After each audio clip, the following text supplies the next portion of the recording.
નમસ્કાર, સ્વાગત છે આપનું કચ્છ ઉદય ટીવી ન્યૂઝમાં। હું છું દીપિકા પાંચાણી। તો બુલેટિનની શરૂઆતમાં એક નજર હેડલાઇન્સ પર। સરહદી સુરક્ષા માટે ઓપરેશન ચક્રવ્યૂહનું લોન્ચિંગ। જમીન અને દરિયાઈ સીમા પર લગાડાશે સેન્સર। ઘૂસણખોરો પર અત્યાધુનિક કેમેરાથી રખાશે બાજ નજર। દહાણુ નજીક માલગાડી ખડી પડતા રેલ માર્ગ અવરોધાયો। કચ્છ સહિત ગુજરાતની ટ્રેનો વાપી પાસે અટવાઈ। રેલવે તંત્ર યુદ્ધના ધોરણે હાથ ધરી કામગીરી। ગાંધીધામ ભચાઉ હાઈવે પર સર્જાયો અકસ્માત। ડમ્પરે બાઇકને હડફેટે લેતા એકનું કરુણ મોત। બાઇક સવાર અન્ય બેને ઈજાઓ થતા સારવાર હેઠળ। જિલ્લાના વહીવટી તંત્રએ વધુ 13 ઢોરવાડા કર્યા રદ। 74 ઢોરવાડાની તપાસના રિપોર્ટમાં સામે આવી ગેરરીતિ। અત્યાર સુધીમાં કુલ 37 ઢોરવાડાની મંજૂરી કરાઈ રદ। ને ભુજના રાયધણ પરમાં પીરસાય છે જીવાતવાળું મધ્યાહન ભોજન। ગામ લોકોએ મામલતદારને રજૂઆત કરી ભોજનનો કર્યો બહિષ્કાર। મધ્યાહન ભોજનના સંચાલક બદલવા કરાઈ માંગ। જમ્મુ કાશ્મીરમાં છેલ્લા કેટલાય સમયથી આતંકવાદી હુમલા અને ઘૂસણખોરી રોજબરોજની ઘટના બની ગઈ છે, ત્યારે ભારત સરકારે તેને રોકવા માટે અત્યાધુનિક ટેકનોલોજીનો સહારો લેવાનું નક્કી કર્યું છે, જે માટે ઓપરેશન ચક્રવ્યૂહ લોન્ચ કરવામાં આવ્યું છે। આ અંતર્ગત અંડર વોટર અને અંડરગ્રાઉન્ડ સેન્સર લગાડવામાં આવશે, જેના કારણે આતંકવાદીઓ જમીન અને પાણી કોઈપણ માર્ગે ઘૂસણખોરી નહીં કરી શકે। પ્રાપ્ત અહેવાલ અનુસાર ચાલુ માસથી જ પાકિસ્તાનને જોડતી દેશની જમ્મુ કાશ્મીરથી લઈને ગુજરાત સુધીની સરહદ પર સેન્સર લગાડવાનું કામ શરૂ કરવામાં આવશે। પહેલા તબક્કામાં પાયલોટ પ્રોજેક્ટ તરીકે જમ્મુ કાશ્મીરમાં 2 જગ્યાએ આ સેન્સર લગાડવામાં આવશે। સૂત્રો મુજબ 5-5 કિલોમીટરના અંતર પર 2 સેન્સર લગાડવામાં આવશે। શરૂઆતી તબક્કામાં આ માટે 18 થી 20 કરોડનો ખર્ચ કરવામાં આવશે।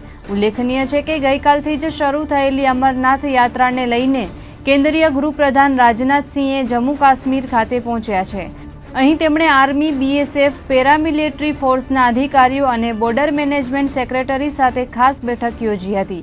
એક અહેવાલ મુજબ સરકાર મોટી માત્રામાં underground sensor, optical fibre cable, radar, electro optic sensor, balloon જેવા સાધનો ખરીદવા તૈયારી કરી છે।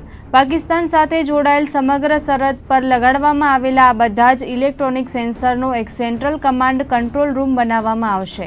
ત્યાંથી જ સતત 24 કલાક સીમા પર નજર રાખવામાં આવશે।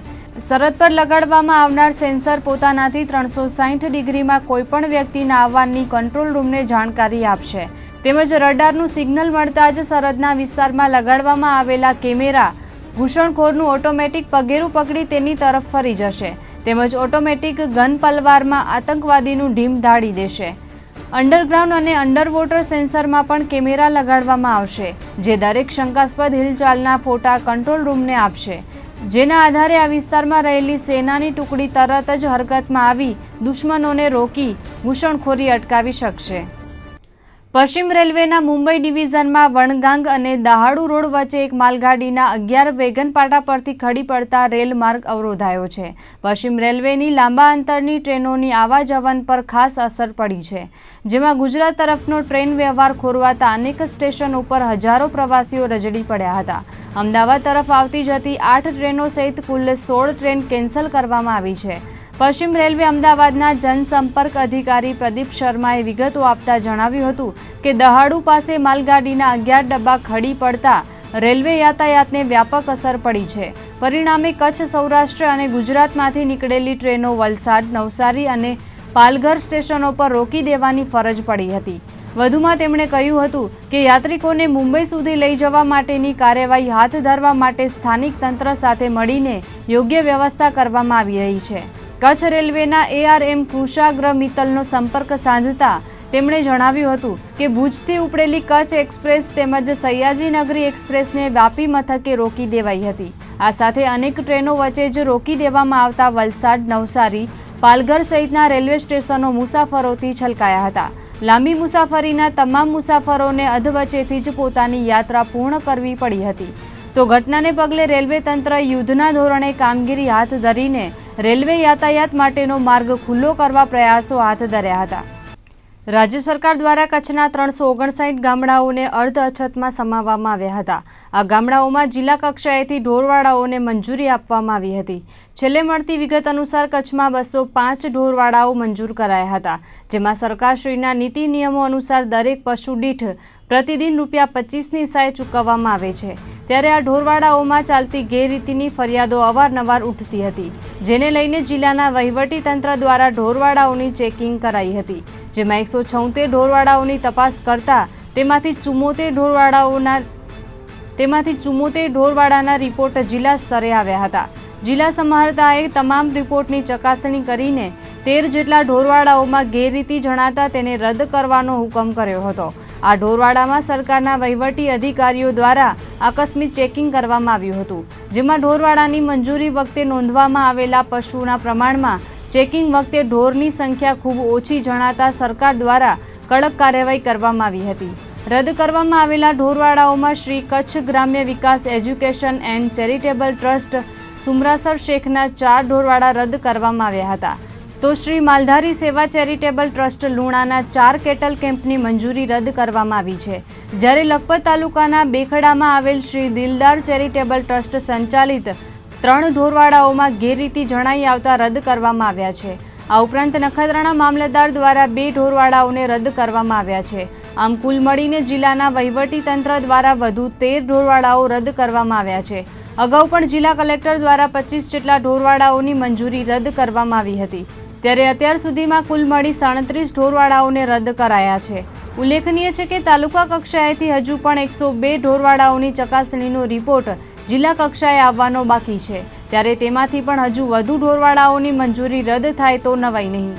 કચ્છ જિલ્લાના અછતગ્રસ્ત વિસ્તારોમાં 205 કેટલ કેમ્પ હાલ કાર્યરત છે, જે પૈકીની સરકારશ્રીની સ્થાયી સૂચના મુજબ જિલ્લા કક્ષાએથી અલગ અલગ ટીમો દ્વારા આકસ્મિક તપાસણી કરતાં અત્યાર સુધી મળેલ રિપોર્ટ પ્રમાણે અમે કુલ 13 કેટલ કેમ્પ મંજૂરી રદ કરી છે.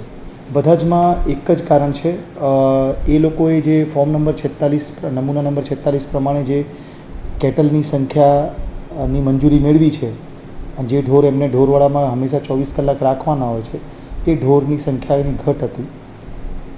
એટલે ઢોરોની સંખ્યાની ઘટને જોતાં એમની આ ગેરરીતિના કારણે કેટલ કેમ્પ રદ કર્યા છે.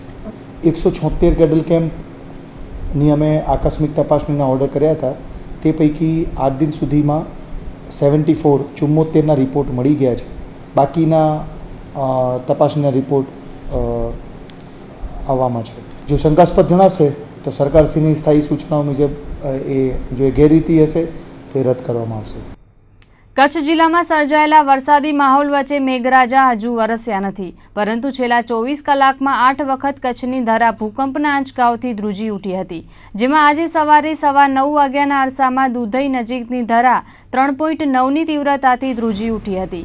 કચ્છમાં આવેલા વિનાશક ભૂકંપ બાદ હજુ પણ વિવિધ ફોલ્ટ લાઇનોમાં કંપન સર્જાતા લોકો આંચકાઓ અનુભવી રહ્યા છે. ત્યારે છેલ્લા 10 કલાકમાં જ દુધઈ અને રાપર પંથકમાં 4 કંપનો અનુભવાયા છે, જેમાં આજે સવારે 9:17 દુધઈથી 25 કિલોમીટરના અંતરે 3.9ની તીવ્રતાનો ભૂકંપનો આંચકો અનુભવાતા લોકોમાં ફફડાટ વ્યાપી ગયો હતો. છેલ્લા લાંબા સમય બાદ 4ની તીવ્રતાની આસપાસ આંચકો અનુભવાતા લોકોના જીવ તાળવે ચોંટ્યા હતા. તો ગઈકાલે રાત્રિના 1 વાગ્યાના અરસામાં દુધઈ નજીક 1.5ની તીવ્રતાનો આંચકો નોંધાયો હતો, જ્યારે વહેલી સવારે 5:10 કલાકે રાપર નજીક 1.5 તેમજ પોણા 6 વાગ્યાના અરસામાં દુધઈ નજીક 1.6ની તીવ્રતાનો આંચકો ગુજરાત સિસ્મોલોજી વિભાગની કચેરીમાં નોંધાયો હતો. કચ્છમાં અકસ્માતોના બનાવો દિન પ્રતિદિન વધી રહ્યા છે. આજે ગાંધીધામ ભચાઉ હાઈવે પર અકસ્માત સર્જાયો હતો.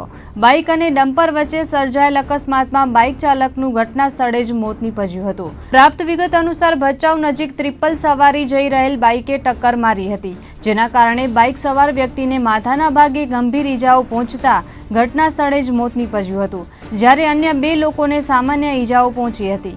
દાહોદ જિલ્લાના લીમખેડા તાલુકાના એક યુવાનનું અપહરણ કરી ભુજ લઈ આવવામાં આવ્યો હતો. ગત 2 જુલાઈના રોજ લીમખેડાના પાણીયા ચોકડી નજીકથી એક વેનમાં 2 મહિલા સહિત 10 શખ્સોએ પ્રકાશ રયજી ડામોરનું અપહરણ કર્યું હતું. પ્રકાશ જ્યારે પાણીયા ચોકડી નજીક એક પ્રાર્થના સભામાં જઈ રહ્યો હતો ત્યારે તેનું અપહરણ થયું હતું. અપહરણકર્તાઓએ પ્રકાશને વેનમાં બંધક બનાવી ભુજ નજીક પહોંચ્યા હતા ત્યારે ભુજ નજીક કોઈક હાઈવે હોટલ પર જમવા માટે ઉતર્યા હતા ત્યારે અપહરણકર્તાઓ વચ્ચે જમવાના બિલ ચૂકવવા બાબતે બબાલ સર્જાઈ હતી, જેનો લાભ લઈ પ્રકાશ વેનમાંથી નાસી છૂટવામાં સફળ રહ્યો હતો અને નજીકની વાડીમાં છુપાઈ ગયો હતો અને ત્યારબાદ રિક્ષા મારફતે ભુજ બસ સ્ટેશને પહોંચીને પોતાના પિતાનો સંપર્ક કરી પોતાની આપબીતી જણાવી હતી. ત્યારબાદ તેના પિતાએ ભુજમાં સગા સંબંધીઓનો સંપર્ક કર્યો હતો અને આજે અપહરણકર્તાઓના ચુંગલમાંથી છૂટેલા પ્રકાશને લેવા માટે તેનો પરિવાર ભુજ આવી પહોંચ્યો હતો. આ સમગ્ર ઘટનાની જાણ ભુજ એ ડિવિઝન પોલીસ મથકમાં કરવામાં આવી હતી. બંદરીય શહેર માંડવીમાં આવેલી જૈન ધર્મશાળા પાસે કારમાં શરાબની મહેફિલ માણતા 3 નબીરાઓને પોલીસે ઝડપી પાડ્યા હતા. પોલીસ સૂત્રોના જણાવ્યા પ્રમાણે રાત્રિના 1 વાગ્યાના અરસામાં જૈન ધર્મશાળા પાસે સ્કોર્પિયો કારમાં શરાબની મહેફિલ માણવામાં આવતી હોવાની બાતમી મળી હતી. બાતમીના આધારે માંડવી પોલીસે છાપો મારીને કારમાંથી 50,000 રોકડા તેમજ 5 લાખની કાર મળીને કુલ 5,50,000નો મુદ્દામાલ કબજે કર્યો હતો.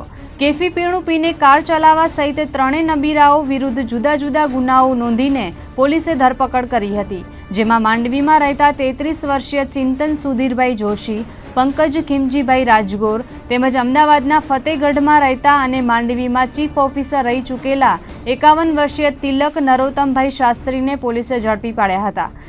અહીં બુલેટિનમાં સમય છે એક નાના વિરામનો. અરે ભાઈ, આટલા ઉતાવળે ક્યાં જાવ છો? હિમાલય કે ગિરનાર? ક્યાંય નહીં, બિયારણ લેવા જાઉં છું. કયું બિયારણ? જયકોન બાયોસીડ્સ ના રિસર્ચ એરંડા બિયારણ. હિમાલય અને ગિરનાર 99, લાંબી અને ભરાવદાર માળો, વધુ ફૂટવાળો છોડ, વજનદાર ભરતી અને મબલખ ઉત્પાદન આપતી જાત હિમાલય. મોટી માળ અને કાપણીમાં સરળ એવી સુકારા પ્રતિકારક જાત ગિરનાર 99. સુખ સમૃદ્ધિ પામવા વાપરો જયકોન બાયોસીડ્સના રિસર્ચ એરંડા બિયારણ હિમાલય અને ગિરનાર 99. અરે તો હું તમારી હારે આવું છું. તો મારી સાથે ચાલો. ઉત્પાદનનો પર્વત મેળવો, વાપરો જયકોન બાયોસીડ્સના રિસર્ચ એરંડા બિયારણ. ગરવો ગઢ ગિરનાર 99, ઉત્પાદનનો મેરુ હિમાલય. જય હો જયકોન.